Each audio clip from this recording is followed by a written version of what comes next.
ശരി. ബിന്ദുവാണ്. അവരുടെ വീട് വെള്ളം മാഞ്ഞു വന്നപ്പോൾ അവർ ഒരു എസ്റ്റേറ്റിൽ അഭയം പ്രാപിച്ചിരിക്കുകയാണ്. അത്തരത്തിൽ അവർക്കൊപ്പം 10 പേരുണ്ട്. ഇങ്ങനെ ഒരുപാട് ആളുകൾ പല സ്ഥലങ്ങളിൽ കുടുങ്ങിക്കിടക്കുന്ന വളരെ പരിതാപകരമായ ഒരു അവസ്ഥയാണ്. മരണം 19 എന്നുള്ളതാണ് ഇപ്പോൾ നമുക്ക് ലഭിക്കുന്ന വിവരം. 19 മരണം ഇതിനകം 19 മൃതദേഹങ്ങൾ കിട്ടി എന്നുള്ളതാണ് ഇതിനകം സ്ഥിരീകരിച്ചു കഴിഞ്ഞു. ഒരുപാട് ആളുകൾ ചികിത്സയിലുണ്ട്, ഒരുപാട് ആളുകൾ ഒലിച്ചു പോയിട്ടുണ്ട്. ഈ ബിന്ദുവൊക്കെ പറയുന്നതനുസരിച്ച് ഒരുപാട് കുടുംബങ്ങൾ ഒലിച്ചു പോയിട്ടുണ്ട്. ഇവരൊക്കെ രക്ഷപ്പെട്ടിട്ടുണ്ടോ എന്നുള്ള കാര്യം നമുക്കിനിയും കാത്തിരുന്ന് കാണേണ്ടി വരും. അങ്ങനെ വലിയ ദുരന്തമുഖത്താണ് വയനാട് എന്നുള്ളതാണ് ഏറ്റവും ദൗർഭാഗ്യകരമായ കാര്യം. കാരണം നേരത്തെ പറഞ്ഞ പോലെ ഏറെ സുരക്ഷിതമായ ഒരു സ്ഥലമായിരുന്നു.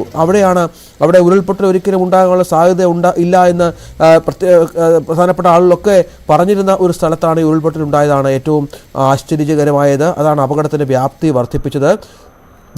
അനവധി വീടുകൾ ഉള്ള ഒരു പ്രദേശം കൂടിയാണ് എന്നുള്ളതാണ്. വനംവകുപ്പ് മന്ത്രി AK ശശീന്ദ്രനും രാമേന്ദ്രൻ കടന്നപ്പള്ളിയും റവന്യൂ, പൊതുമരാമത്ത്, പട്ടികജാതി വകുപ്പ് മന്ത്രിമാർ തിരുവനന്തപുരത്ത് നിന്ന് വ്യോമമാർഗം വയനാട്ടിലേക്ക് എത്തുമെന്നാണ്. 5 മന്ത്രിമാർ അവിടേക്ക് എത്തി കാര്യങ്ങൾ ഏകോപിപ്പിക്കാനുള്ള ശ്രമമാണ് ഇപ്പോൾ നടക്കുന്നത് എന്നാണ് മനസ്സിലാകുന്നത്. ഏതായാലും സമാനതകളില്ലാത്ത ഒരു ദുരന്തമുഖത്താണ് വയനാട് എന്നുള്ളതാണ് അതീവ ദുഃഖകരമായ കാര്യം. ജനങ്ങളൊക്കെ ഒറ്റപ്പെട്ട അവസ്ഥയിൽ പല സ്ഥലങ്ങളിലും തോട്ടങ്ങളിലും മറ്റും, നേരത്തെ നമ്മോട് സംസാരിച്ചിരുന്ന ബിന്ദു അടക്കമുള്ളവർ തോട്ടങ്ങളിലും മറ്റും അഭയം പ്രാപിച്ചിരിക്കുന്ന സാഹചര്യമാണ്. അവർക്ക് ഭക്ഷണം വേണ്ടിവരും, വെള്ളം വേണ്ടിവരും, വസ്ത്രം വേണ്ടിവരും. അങ്ങനെ ഓരോ ആവശ്യങ്ങൾ അവർക്ക് ചെയ്തു കൊടുക്കേണ്ടി വരും. അതൊക്കെയുള്ള സംവിധാനങ്ങൾ നമ്മൾ ചെയ്യേണ്ടതുണ്ട്.